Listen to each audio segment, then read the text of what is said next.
So first, congratulations. I mean, Thank this you. was like a big night opening AFI. I see Rihanna and Beyonce. And I was sitting next to Snoop and Mahershala. Oh It's like my God. everybody was there. It So was how crazy. how important was it for this film to have that stage and to be? Honestly, I was really flattered. Rhea and I had talked a little bit and just really pouring into each other and appreciating each other's work. And she was like, yo, I'm really excited to see the film. And I was like, oh, well, we could set up a screening or something private for you, which we've been doing for folks. And she's such a G, man. She was like, nah, like I want to come like to the premiere and I want to do it and I'm gonna clear my schedule. I was like, oh, okay. I was like, really? I was like, and she was like, yeah. And I was just like, oh man, she's so great. And she obviously came through and did the carpet and we got to connect last night and it was amazing. And B, I got to see before we began. She kind of snuck in and she just has been such a amazing friend and supporter. Obviously, her and Melina go way back. And Snoop, man, is just the G, man. He and I have been cool for a long time, and he hit me. He's like, yo, I'm gonna be there. I mean, that's the crazy thing because we don't necessarily expect people to come to the premiere. We're like, we can get you a private screening. They're like, nah, I want to come. I want to be there, and it really means a lot. Natalie Portman stepped out. It was nuts. I mean, like that to me what was so amazing is that it's about these relationships that me and Melina have sort of amassed over our careers, but just the diversity of people that were there. It's like because the fact that Natalie Portman was there and all these folks is not just this sort of like, oh, it's the black movie that comes out this year. It was more about, oh, this is a movement. This is something bigger. Like I really do feel like the movie now has become bigger than us, even before it's come out. Like we were like the fan art has also just been really flattering and amazing, which is overwhelming because I don't know, I just wasn't expecting that. Where are you going? I'm gonna find somebody with a phone so I can call my family. If you do that, then they'll know where we are. Great. What if they kill us? Don't say that! There's no guarantee they won't. You're a black man that killed a cop and then took his gun. I'm not a criminal. You are now.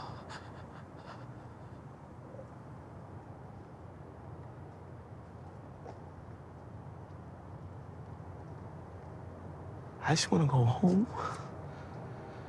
And I wanna see my family. If you turn yourself in, you will never see them again. All we can do is go forward. There is nothing back there for us. Please, let's just keep going. Yeah. I also gotta say congratulations on your marriage. Oh, thank you. You've wore a lot of hats. You've been acting and writing and producing. You've done some directing, but you recently sat down with Robin Crawford and he was the journalist. Yes. Tell me how she inspired you and how was that moment to be Man, like how a did I journalist? stack up? Was I all right? Okay. You did. Thank you. You did. Look, I was very grateful. Oprah Magazine reached out to my amazing PR team and asked if I'd be down to interview her because they said they were like, we think you'd be the right person. So I was like, what? Please, everything's shut down. Send me the book. I read it in like 2 days.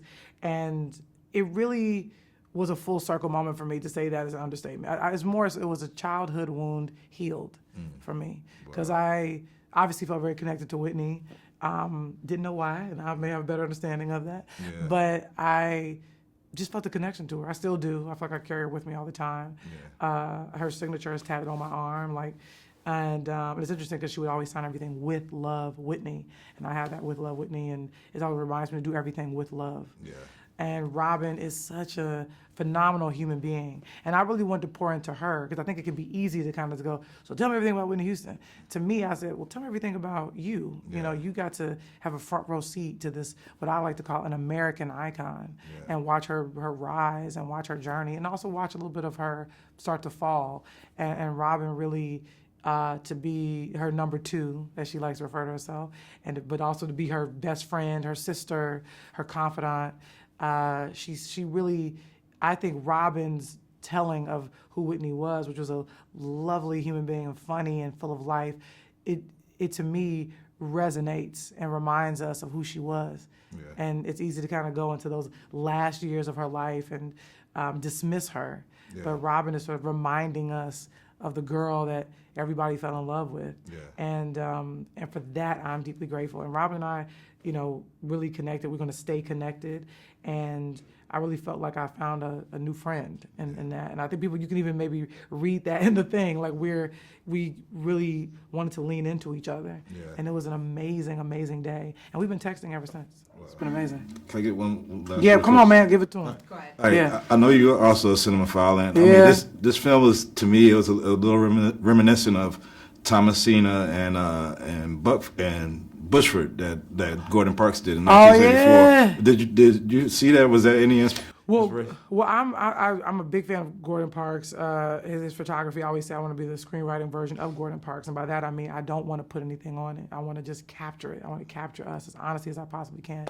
His images mean so much to me. Obviously, a very famous one is the young woman and the little girl standing under the colored only sign. Also, the one of the children looking through the fence at the white kids in the playground. It's so, I mean, it just represents America to me.